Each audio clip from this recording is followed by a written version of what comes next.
Lisa, cerita pendek yang ditulis oleh Erika Violeta Kinanti dan dibacakan oleh Elsa Atiaturohma Maulana. Suara itu begitu bising, aku sangat membencinya. Setiap kali aku pulang sekolah, pasti mereka selalu bertengkar. Mereka berdua tak pernah akur. Siapa lagi yang kubicarakan kalau bukan ayah dan ibuku? Setiap mereka bertemu, mereka selalu bertengkar. Entah itu masalah keuangan atau karena ayah pulang dalam keadaan mabuk. Intinya, semua yang ayah lakukan pasti menimbulkan pertengkaran. Ditambah ibuku sangat cerewet. Semua yang terjadi di rumah harus sesuai perkataannya. Walau kadang perkataannya itu salah, kami semua harus menurutinya. Aku tak ingin memiliki keluarga seperti ini. Aku ingin seperti teman-temanku yang memiliki ayah dan ibu seperti yang mereka inginkan, baik dan sangat perhatian. Berbeda jauh dengan ibuku dan ayahku. Walaupun orang bilang aku adalah anak tunggal, mereka tak pernah memperlakukan aku dengan semestinya. Ayah selalu memukulku ketika marah. Ibu pun sama dengan ayah.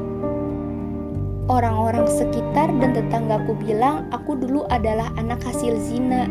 Itulah kenapa ayah dan ibuku sangat membenciku. Terlebih karena kehadiranku, mereka harus menikah secara paksa demi aku. Hingga suatu malam, aku pulang dari bermain, aku menemukan seekor anak anjing. Aku ingin memeliharanya di rumah, tapi aku takut jika ibu malah memarahiku karena membawa anak anjing yang kotor dan kurus. Jadi karena merasa kasihan padanya, aku terpaksa membawa anak anjing itu dan menyembunyikannya di rumah agar tidak ketahuan ibu dan ayah. Kuharap kau suka di sini ya, di sini hangat, bisikku pada anak anjing itu. Anak anjing itu hanya diam, dia menurut. Padahal sebelum itu dia menggigit tanganku hingga kembaranku marah dan memukul anjing itu tepat di hadapanku. Aku tersenyum melihat anak anjing itu menurut. Aku kembali ingin menemui ibuku dan meminta izin padanya untuk memelihara anak anjing ini bersama kembaranku. Walaupun pendiam, kembaranku ini sangat peduli padaku, tapi dia sangat pemarah. Dan aku juga sering melarangnya untuk membalas perlakuan ibu dan ayah karena memang waktunya belum tepat. Dan dia pun menurut padaku. Aku menaiki lantai 2 di mana ayah dan ibu sedang saling lempar gelas di dapur. Aku benar-benar ingin berbicara pada mereka, tapi mereka tak mau mendengarkanku dan malah terus ribut. Boleh aku memukul mereka, Lita? Tanya kembaranku padaku. Aku menggeleng. Jangan, Lisa. Belum waktunya kita memiliki keluarga yang kita inginkan. Mungkin sebentar lagi kita akan mendapatkannya. Balasku pada Lisa kembaranku. Aku mendekat ke arah ibu yang akan melempar ayah dengan vas bunga. Ibu, panggilku. Namun ia tak menggubris panggilanku. Ibu, sialan! Ibu melempar vas bunga itu hingga mengenai kepala ayah. Yang membuatnya seperti sekarang adalah kau, Beno. Sialan kau ya, itu semua ulahmu karena sering mengabaikannya. Dia jadi kesepian. Ayah mengambil pisau. Ia melemparnya ke arah ibu hingga menusuk ke dadanya. Itu bukan salahku, tapi salahmu, ucap ayah sembari menusuk dada ibu berulang kali. Sebelum menghembuskan nafasnya, ibu menatap ke arahku. Bibirnya bergumam hal yang tak dapat aku mengerti. Kau anak tunggal, tidak kembar. Dia tidak ada, Lita. Gumam ibu sebelum menutup matanya secara total. Aku tidak menangis. Aku juga tidak kaget.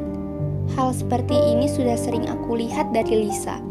Lisa kembaranku ini sering melakukan hal seperti itu pada orang yang menyakitiku. Lita, keluarga yang kita inginkan akan datang. Kau hanya cukup lari menuju kamarmu dan bersembunyi sebelum ayah menemukan kita, ujar Lisa padaku. Aku menurut. Aku berlari turun ke lantai bawah di mana kamarku berada, sesuai perkataan Lisa. Ayah mengejarku sambil membawa pisau yang telah ia gunakan untuk membunuh ibu. Aku mengunci diriku di kamar. Ayah mencoba menerobos masuk ke dalam. "Lita, buka pintunya anak bodoh, buka!" teriak ayah dari luar pintu kamarku. Aku ketakutan, tapi Lisa kembali menenangkanku. Aku disuruhnya membawa anjingku yang kupungut di jalan tadi. Tak lama setelah itu, pintu kamarku berhasil didobrak oleh ayah. Ayah menodongku menggunakan pisau. Mata pria parubaya itu memerah hendak menangis. "Yang membuatku dan ibumu gila adalah kau, Lita. Kau yang membuat kami seperti ini." Ayah mendekatiku, namun tatapannya jatuh pada anjing milikku. Aku menggeleng. Aku tidak mau ayah menusuk anjingku juga. "Jangan mendekatiku!"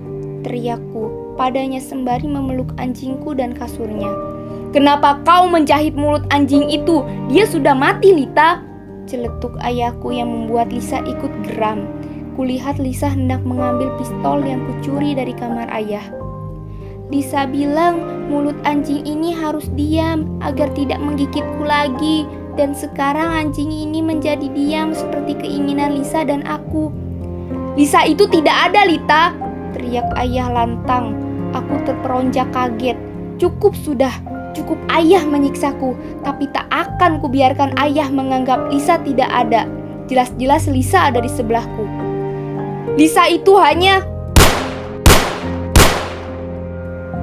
Darah segar muncrat di mana-mana. Lisa menarik pelatuk pistol yang membuat ayah tertembak. Sepertinya Lisa sudah tak tahan lagi karena tak dianggap. Aku mengerti perasaannya karena aku adalah kembarannya. Kami memiliki perasaan yang sama. Semua sudah berakhir, kini tinggal membuat keluarga sesuai dengan keinginan kita. Ucap Lisa yang kuangguki patuh. Pagi harinya, saat aku tengah bermain dengan anjingku di depan ayah dan ibu, tiba-tiba saja rumahku ramai. Polisi datang ke rumahku lalu menangkapku. Mereka bilang aku melakukan pembunuhan, padahal aku tidak berbuat apapun. Dari CCTV yang ada di rumah ini menunjukkan bahwa saudari Lita Carey telah membunuh ayah sendiri, Tuan Beno Carey. Setelah Tuan Beno membunuh istrinya menggunakan pisau dapur, saudari Lita membunuh Tuan Beno menggunakan pistol. Ujar polisi itu pada awak media sehingga memborgol tanganku. Polisi juga sama jahatnya dengan ayah, padahal aku baru saja mendapat keluarga yang kuinginkan. Aku baru mendapat ibu yang pendiam karena mulutnya sudah Lisa jahit, dan juga seorang ayah yang tangannya lembut seperti tangan boneka, karena Lisa telah menjahit tangan ayah dengan tangan boneka kesukaanku. Tapi polisi menghancurkan semuanya, bahkan karena mereka, Lisa kembaranku jadi menghilang dan pergi meninggalkanku sendiri. Tidak, sebenarnya Lisa tak meninggalkanku. Akulah yang telah menghilangkannya sendiri. Dari awal, Lisa memang tidak ada. Aku hanya kesepian dan membuatnya ada.